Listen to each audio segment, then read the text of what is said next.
It's been 1 year since Danny Evans died during a camping trip. His mother, stage producer Tina Evans, is in the process of coming in terms with his strategy. But then mysterious things began to happen. First, she feels that she saw Danny in a car. The boy was in the front passenger seat of the wagon, waiting for someone in the store. Tina could only see the side of his face, but she gasped in painful recognition. She whispered her son's name as if she would frighten off this beloved apparition if she spoke any louder. And when Tina went back home, a message appears inside Danny's old room, "Not dead." The more that she considered it, the less crazy it seems. After all, she never seen Danny's corpse. The police and the morticians had advised her that Danny was so badly turned up, so horrible mangled, that was better off not looking at him. Sickened, grief-stricken, she had taken their advice, and Danny's funeral had been closed coffin service. But perhaps they'd been mistaken when they identified the body. Maybe Danny hadn't been killed in the accident. Maybe he only suffered a mild head injury, just severe enough to give him amnesia. Yes, amnesia. Perhaps he had wandered away from the wreck bus and had been found miles from the scenes of the accident, without identification, unable to tell anyone who he was and where he came from. That was possible, wasn't it? She was angry with herself. She thought of herself as a tough, competent, and level-headed woman who was able to deal with anything life threw at her. And she was disturbed by her continuing inability to accept Danny's death. After the initial shock, after the funeral, she had begun to cope with the trauma. Gradually, day by day, week by week, she had put Danny behind her with sorrow, with grief, with guilt, with tears, and much bitterness, but also the firmness and determination. She had taken several steps up in her career during the past year, and she had relied on the hard work as a sort of morphine, using it to dull her pain until the wound fully healed. As long as she left his pains undisturbed, she could continue entertaining the hope that Danny was not dead, that he was just away somewhere for a while, and that he could surely pick up his life where he had left off. Her inability to clean out his room suddenly frightened her. For the first time, it seems like more than just weakness of spirit, but an indication of serious mental illness.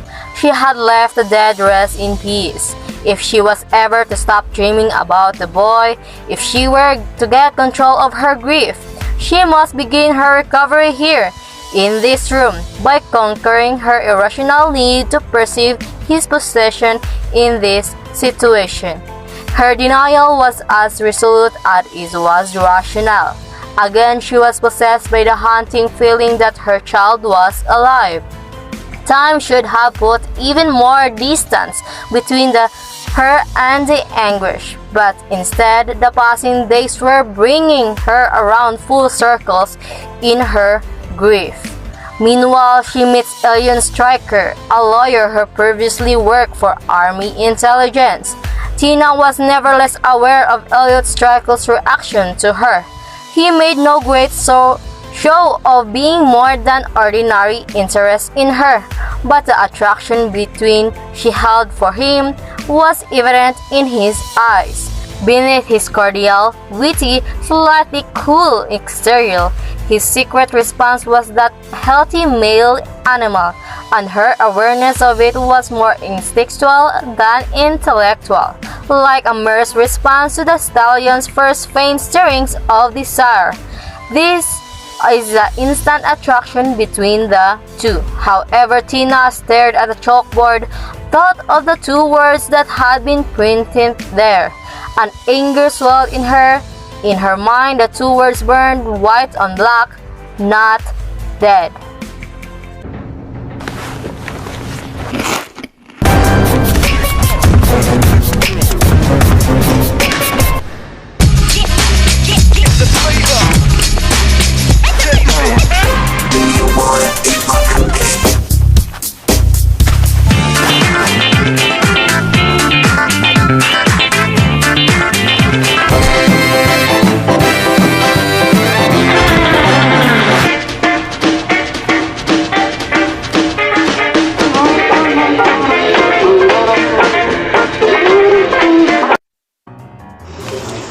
Okay, thank you, Mrs. Ors. And now let's hear from Miss Villasin.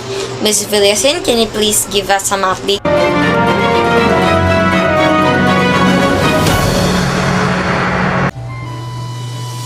Tina resolutely cleaned up the mess in Danny's room and packed his belongings. She intended to donate everything in a Goodwill Industries. Several times she was on the verge of tears as the sight of one object or another released a flood of memories. She gritted her teeth, however, restrained the urge to leave the room, with the job completed. Not much remained to be done. The contents of the 3 cartoons at the back of the deep closet had to be sorted. She tried to lift one of them, but it was too heavy. She dragged it into the bedroom, across the carpet, into the shafts of the reddish gold afternoon sunlight that filtered through the shuddering trees outside, and then through the dust-filtered window. In the cartoon where comic books and such, she was seeing the cover of the novel, a horror comic book that Danny used to love. But she was not seen these drawings before. She was curious about it. She was about to flip the pages when the bell rang. Tina went to the door and opened it, and then she saw a man wearing a gas company uniform and was there to investigate a gas leak. Tina was hesitant but still not let the man come into her house to investigate the case. Still confused with the happenings and the connection of the intruder to Danny's death, Elliot also has some information, but they are still being followed. They drove with more speed until the bad guys never chased them again, but they weren't giving up and started shooting Elliot's car. They are still driving until they were able to drive them away. They went to a house and was looking for a man named Saul Fitzpatrick. They weren't able to find the man, so they started driving again and looked for some safer place. Tina started opening up about not giving up for Danny's death, and they started talking and planning things out. Okay, thank you for giving updates from the chapter 2, Mrs. Ors and Miss Villasin. And now let's proceed with the chapter 3, Miss Zapanta. The long L-shaped diner was filled with glimmering surfaces: glass, chrome, plastic, yellow for mica and red for vanilla. The jukebox played a comedy tune by Garth Brooks, and the music shared the air with the delicious aromas of fried eggs, bacon, and sausages. True to the rhythm of Vegas life, someone was just beginning his day with a hearty breakfast. Tina's mouth began to water as soon as they stepped through the door. 11 customers were clustered at the end of the long arm of the L. Near the entrance, 5 on stools at the counter, 6 in their red boots. She had a round face, dimples, eyes that twinkled as they had been waxed. As a Texas troll, she took their orders for cheeseburgers, fries, coleslaw, and course. The windstorm was still in progress, but it was not raging as freely as it had been when Elliot and Tina had watched it through the restaurant window. A brisk wind pushed across the city from the east, laden with dust and with the powdery white sand that had been swept from the desert. The air abraded their faces and had an unpleasant taste.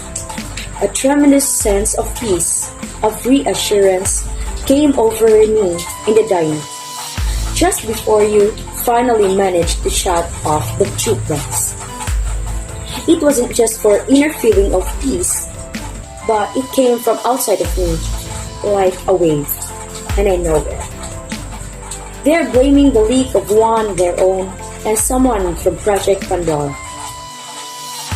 He certainly wasn't old enough to remember all the cards that were dealt and calculate his chances from that. Willis Broxter studied his Keno ticket, carefully comparing it to the winning numbers beginning to flash onto the electronic board that hung from the casino ceiling. He tried to appear intently interested in the outcome of this game, but in fact he didn't care. Willis Broxter was so sure he appeared dull and ordinary that he wouldn't have been surprised if a guard had looked at him and yawned. He was determined not to fail on the assignment. A group had done a while ago and would be returning for their last stand for tables before the whole staff came on duty with the shift change. Baxter was waiting for one of those dealers, Michael Evans. He hadn't expected to find man at work, he had thought. Judge Harold Kennebec built it explicitly detailed ships in bottles. The walls of his den were lined with examples of his hobbies. A tiny model of a 17th century Dodge, pennants with a perpetually under sail in a small, pale blue bottle. A large full mustard topsail, schooner filled with a 5-gallon jack. Here was a 4-masted barkentine with sails taut in a perpetual wind, and here was a mid-16th century Swedish cradle. Surely if someone from Project Pandora had told her what happened to the busload of scouts, she wouldn't have reacted to the news with equanimity.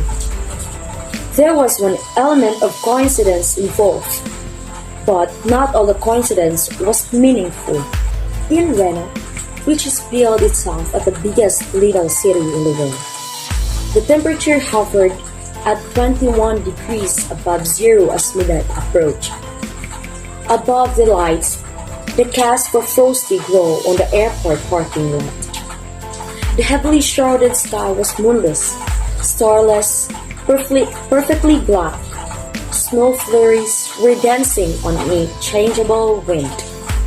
Elliot was glad they had bought a couple of heavy coats before leaving Las Vegas. He wished they'd thought of gloves. His hands were freezing. He threw their single suitcase into the trunk of the rented Chevrolet. In the cold air, white clouds of exhaust vapor swirled around his legs. He slammed the trunk lid and surveyed the snow-dusted cars in a parking lot. He couldn't see anyone in any of them.